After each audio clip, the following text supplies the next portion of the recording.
아이야 찬양대 또 아동 일부 귀한 특별 순서 감사합니다. 하나님이 큰 영광 받으신 줄 믿습니다.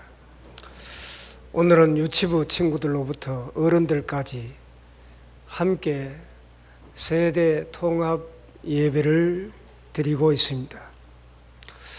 유치부 친구들이나 또 우리는 예배에 익숙하지 못하고 또 어려운 말들이 나오면 이해하기가 어려울 것입니다. 그래도 조용히 예배에 집중하다 보면 하나님께서 우리 어린 친구들을 도우셔서 하나님이 기뻐하시는 귀한 예배를 드릴 수 있으리라 믿습니다. 우리 아동 일부 친구들 아주 귀한 특순을 잘 해주셨는데 한번 물어봅시다. 학교에서 선생님들이 여러분들을 인정해주면 기분이 좋아요, 나빠요? 선생님들이 인정해주면 좋죠. 또 한 번 더 물어봅시다. 우리 친구들은 아버지가, 어머니가 우리 딸, 우리 아들 최고다 그렇게 칭찬해주면 기분이 좋아요, 나빠요? 날아갈 것 같다고 합니다. 그런데 우리 친구들이 말을 잘 안 듣고 몰래 나쁜 짓 하고 다니는데도 선생님들이 인정해주고 칭찬해줄까요? 안 해줄까요? 아주 대답을 잘합니다. 만약 여러분들이 어른이 되어 어떤 일을 안심하고 맡길 사람을 찾으려면 어떻게 하겠습니까? 일을 잘할 수 있는 사람, 믿을 수 있는 사람, 정직한 사람을 찾아 일을 맡기게 될 것입니다. 하나님께서도 찾는 사람이 있습니다. 하나님께서 하나님의 일을 맡길 사람을 찾으시는데 어떤 사람을 찾으시겠습니까? 우리가 어떤 사물이나 상태를 볼 때 그 사람이 보고 생각하는 태도나 방향을 관점이라 그렇게 말합니다. 오늘 본문 말씀을 보면 하나님은 관점이 바뀐 사람, 생각이나 태도나 방향이 바뀐 사람을 찾으시고 계십니다. 우리가 예수 믿고 신앙을 갖는다는 것은 인생을 보는 눈이 달라지는 것입니다. 사도 바울은 자기 자신을 보는 눈이 바뀐 사람입니다. 오늘 읽어드린 본문 10절을 보시기 바랍니다. 그러나 내가 나된 것은 하나님의 은혜로 된 것이니 내게 주신 그의 은혜가 헛되지 아니하여 내가 모든 사도보다 더 많이 수고하였으나 내가 한 것이 아니요 오직 나와 함께 하신 하나님의 은혜로라. 이 말씀 속에 흐르는 분위기나 느낌을 한 단어로 표현하면 감사로 표현할 수가 있습니다. 바울의 마음속에는 감사로 가득 차 있었습니다. 사실 사도 바울은 예수 믿고 나서 세상적으로 명예, 권세, 부귀, 영화, 세상적으로는 잘된 것이 하나도 없습니다. 우리도 마찬가지입니다. 예수 믿고 세상적으로 성공한 사람들도 많이 있지만은 그런데 예수 잘 믿는다고 세상적으로 반드시 성공하는 것은 아닙니다. 교회에 등록했다고 공부를 열심히 안 해도 100점 맞는 것은 결코 아닙니다. 오히려 예수 믿음으로 말미암아 더 큰 어려움을 당한 사람들이 많습니다. 사도 바울이 그렇습니다. 자기는 예수 믿었기 때문에 유대인들로부터 손가락질을 당하고 욕을 먹고 또 전도하다가 감옥에 갇히기도 하고 매를 맞기도 하고 수많은 고난을 겪었습니다. 이러한 어려움을 겪으면서도 바울의 마음속에 있었던 변함없는 고백은 자기의 모습에 대해서 나는 하나님의 은혜에 감사하다는 것이었습니다. 이 감사가 나오는 것은 자기 자신을 보는 관점, 자기 자신을 보는 눈이 바뀌었기 때문입니다. 내가 누구인지, 내가 지금 누구와 동행하는지, 나의 주인이 누구인지 확실히 깨달았기 때문입니다. 사도 바울이 편지에서 자기를 소개할 때 모든 바울 서신을 보면 1장 1절에는 나는 예수 그리스도의 종입니다. 그렇게 표현합니다. 그리고 나는 하나님의 뜻을 따라 사도로 부르심을 받았습니다. 라고 고백하고 있습니다.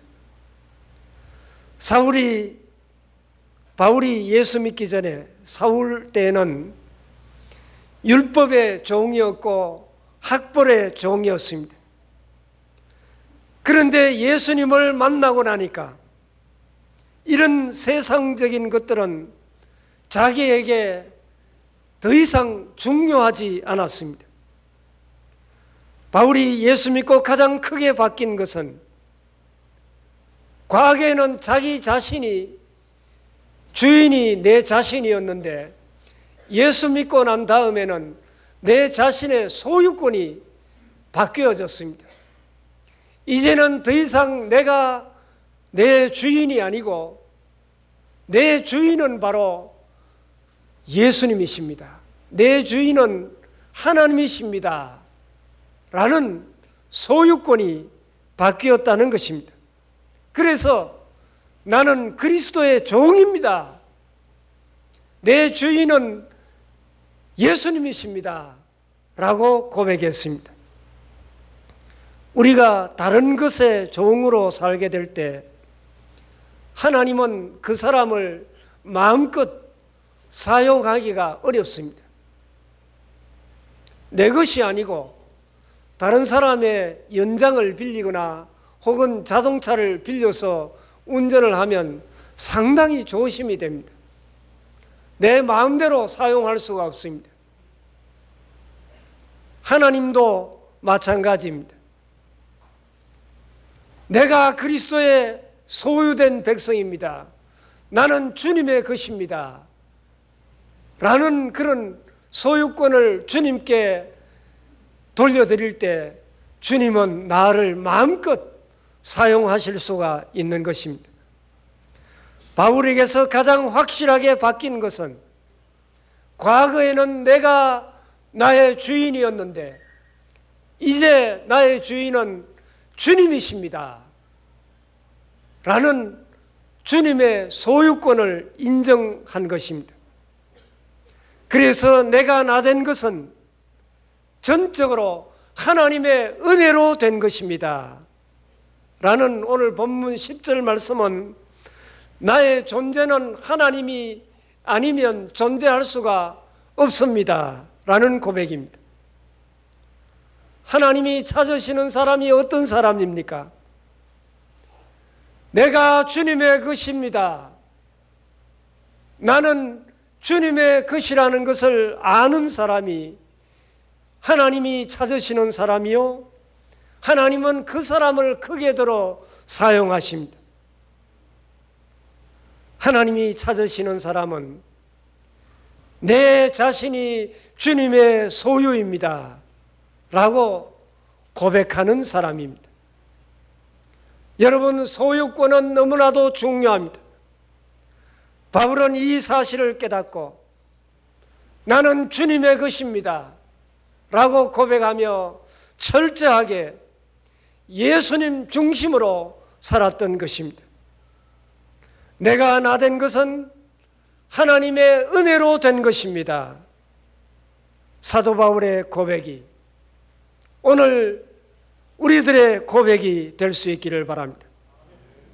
내가 하나님의 소유가 된 것을 인정한다면, 그러면 우리가 이 땅 위에서 어떻게 살아야 하는가?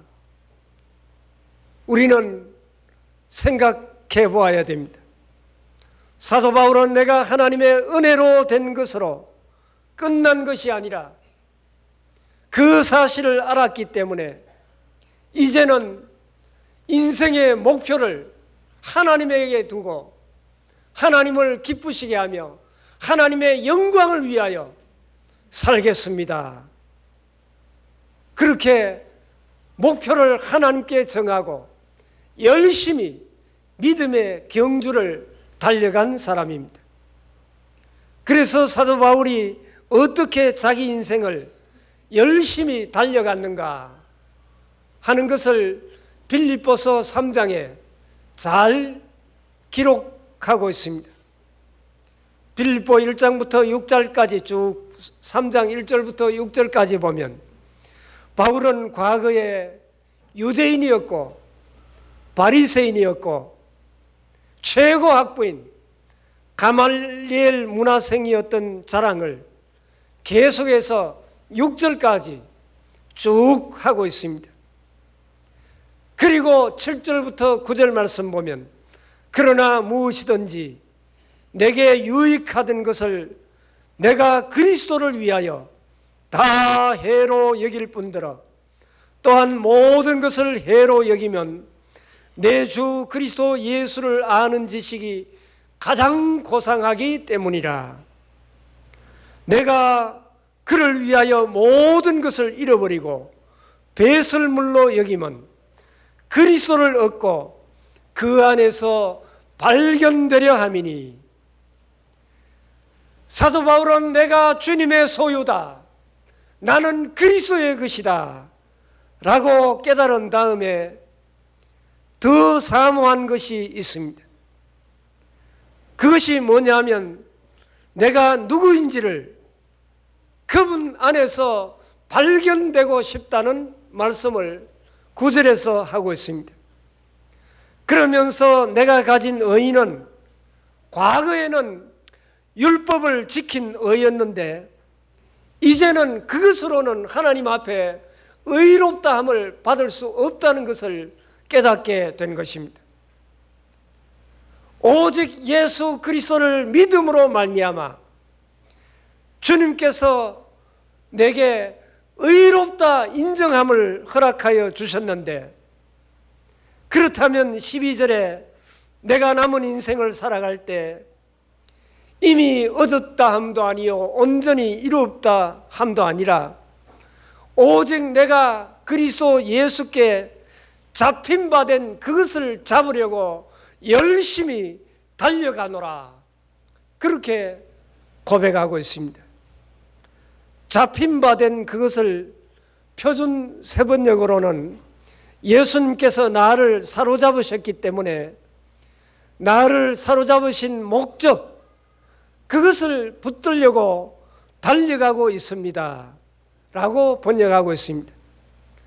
계속해서 빌립보 3장 13절 14절 말씀 보면 형제들아 나는 아직 내가 잡은 줄로 여기지 아니하고 오직 한 일, 즉 뒤에 있는 것은 잊어버리고 앞에 있는 것을 잡으려고 표대를 향하여 그리스도 예수 안에서 하나님이 위에서 부르신 부름의 상을 위하여 달려가노라.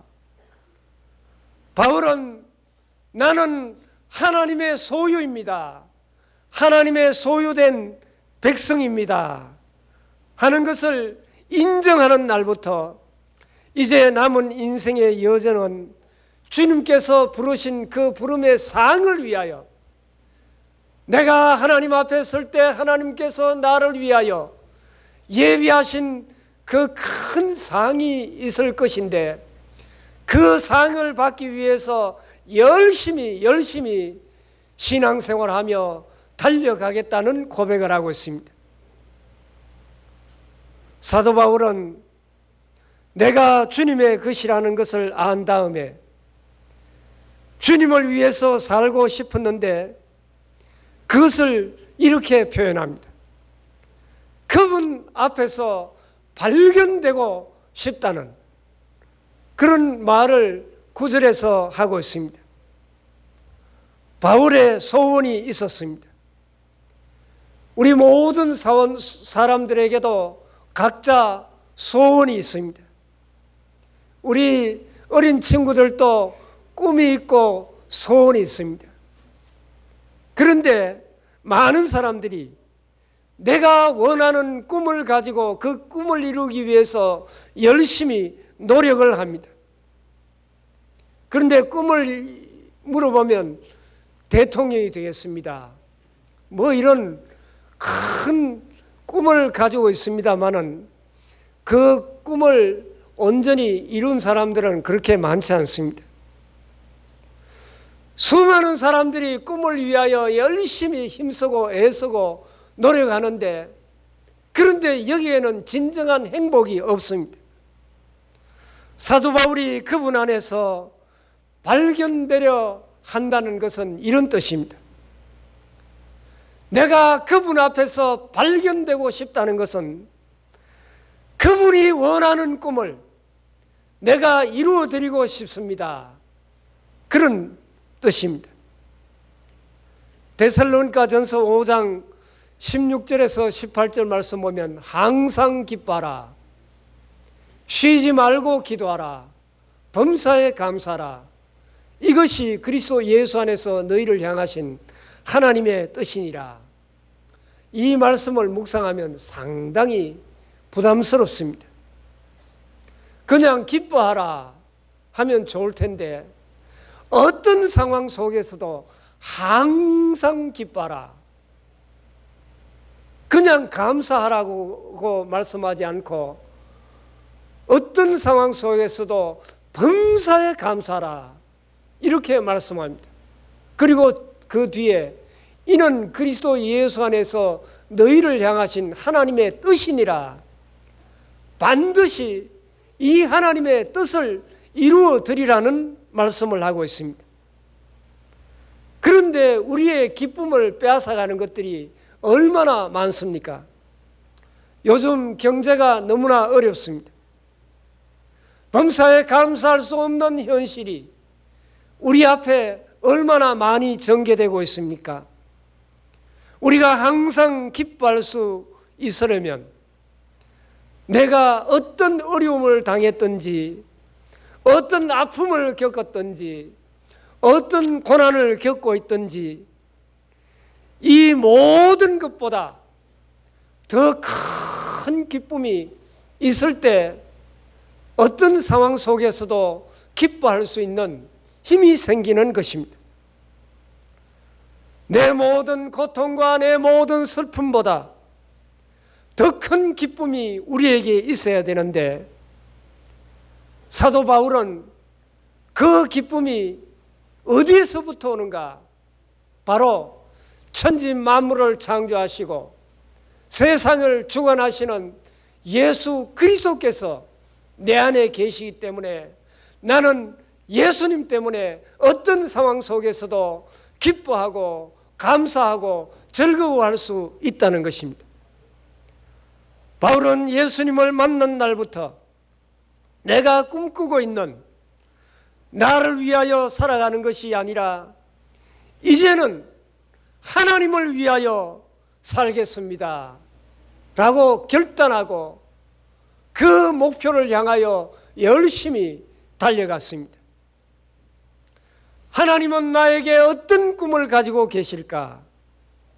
그 꿈을 이루어 드리려고 살아가는 사람은 결과가 없어도 감사할 수 있습니다.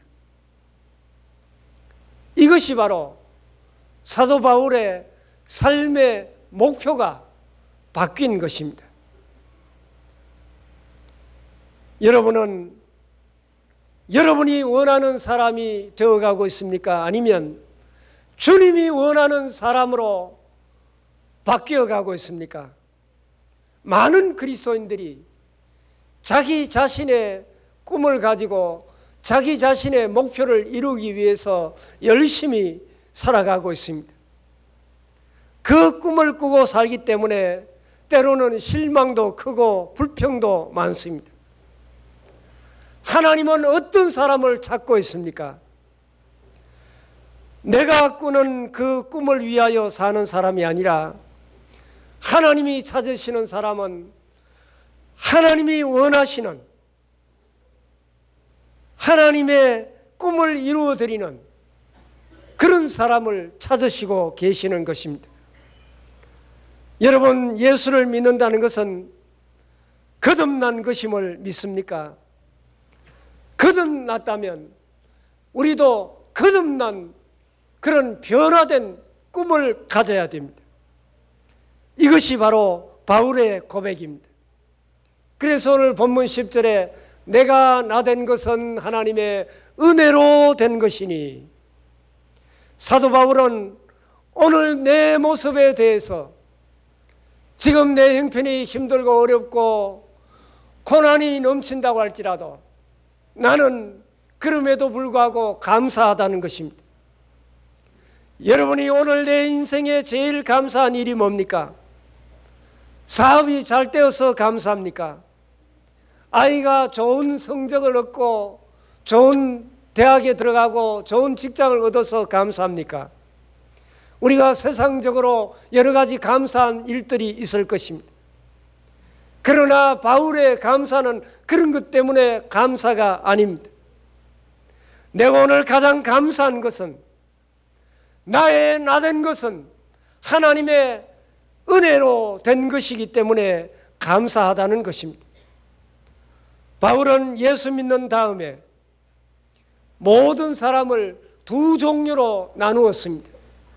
에베소 2장 12절 13절 말씀 보면, 그때 너희는 그리스도 밖에 있었고 이스라엘 나라 밖의 사람이라 약속의 언약들에 대하여는 외인이요 세상에서 소망이 없고 하나님도 없는 자이더니 이제는 전에 멀리 있던 너희가 그리스도 예수 안에서 그리스도의 피로 가까워졌느니라.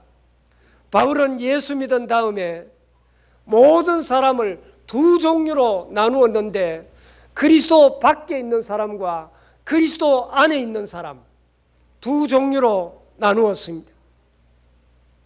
바울은 내가 나된 것은 하나님의 은혜로 된 것이니, 지금 어떤 업적을 이루지 못했다고 할지라도, 지금 아무런 결과가 없다고 할지라도 바울이 감사한 이유는 내가 예수 믿고 그리스도 안에 그리스도의 소유된 백성이 되었다고 하는 것입니다. 나는 그것 때문에 감사가 넘치고 기쁨이 넘친다는 것입니다. 하나님은 어떤 사람을 찾으십니까? 내가 예수 그리스도 안에 있다는 사실을 깨닫고 늘 기뻐하며 감사하는 사람을 찾으시고 계십니다. 여러분, 이것이 얼마나 큰 복인지 깨닫는 은혜가 있기를 바랍니다. 누구든지 예수 그리스도를 영접하기만 하면 하나님의 자녀가 되는 권세를 주신다고 했습니다. 하나님의 자녀의 권세는 어마어마한 것입니다.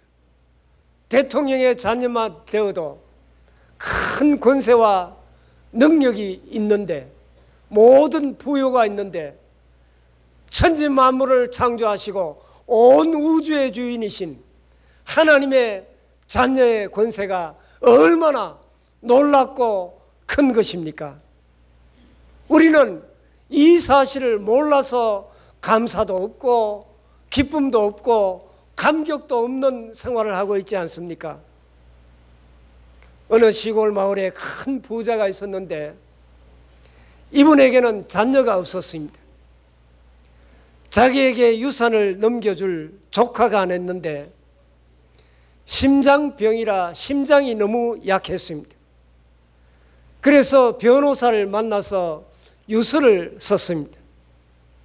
내 모든 재산을 내가 죽으면 내 조카에게 넘겨준다는 그런 유서를 쓰고 공정을 다 했습니다. 그런데 조카는 이 사실을 전혀 몰랐습니다. 이제 이 사람이 임종 때가 다 되었습니다. 그래서 자기 변호사에게 이야기합니다. 내 조카에게 심장병이 있어서 이 많은 유산을 넘겨준다고 하면 갑자기 졸도해서 죽을지도 모르니까 아주 간접적으로 충격을 받지 않도록 그렇게 이야기해 주라고 단단히 부탁을 해 두었습니다. 그래서 이분이 죽은 다음에 그 말 신부님에게 변호사가 찾아가서 이야기를 합니다.